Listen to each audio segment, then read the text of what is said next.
Welcome to BBC World. I'm Lyse Doucet, also in the programme. A marathon campaign to raise awareness about the lack of clean drinking water. We speak to Hilary Swank. We're on our way to the nearest clinic in rural Badakhshan. This is the worst place in the world to give birth. The highest ever rate of maternal mortality was recorded here. Assalamu alaikum. Every year in our village, this elder tells me, we lose up to 50 women and children because of pregnancy. Life and death. That's just how it is here. Thank you for talking to us on the BBC for the first time in this way at a very important moment. The eyes of the world are on South Africa and the continent. Archbishop Desmond Tutu, what does the World Cup mean for Africa? We've seen what sports can do. In our own country, a victory on the sports field did wonders for our morale. But it's not just a feel-good feeling, that's it? No. I mean, we have had improvements to the infrastructure, I mean, the roads. Those are going to be there still after the World Cup. So I think all Africans are extremely happy to see that, we are going to be in the news for something good. But when the former African leader Thabo Mbeki was campaigning for these games, he said, I want to see it will create ripples of confidence from Cape Town to Cairo. Many are now saying it's mainly for South Africa.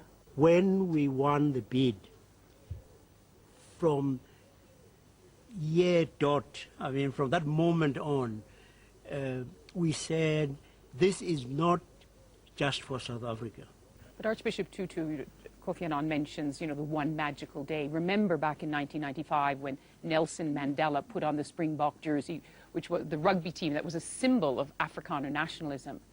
But the apartheid, the divisions of apartheid didn't go away with that one gesture. That victory did more for our country in terms of bringing us together than my sermons for a whole year.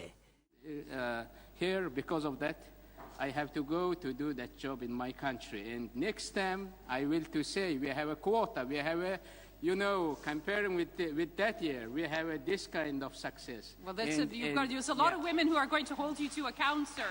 I don't know whether first you deal with the death penalty and then you deal with women. I'm not sure about this ordering of priorities, but we're glad it's priority number 2.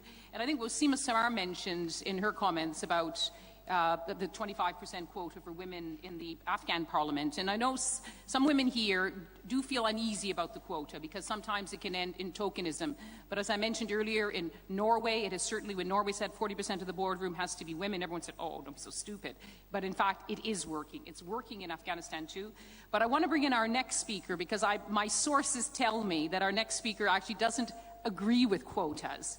So it's good to have a debate about this. Solvita Albutina is from Latvia. She's the Speaker of the Latvian Parliament, has been trained as a lawyer and has had a long distinguished career in various ministries connected to the legal field, and now as Speaker of the Parliament, she's in a position to try to make some of these things work. Now, you don't think quotas are going to work. I understand in Latvia that actually, despite the economic recession, women have been getting into senior roles in the economy.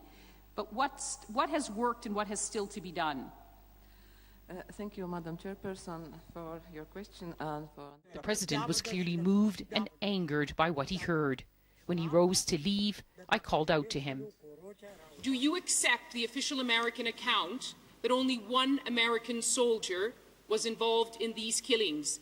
The story of the village elders in the affectees is entirely different. What do you do next, sir? Therefore, it is by all means the end of the rope here. Nobody can afford such luxuries anymore, if you can call it like.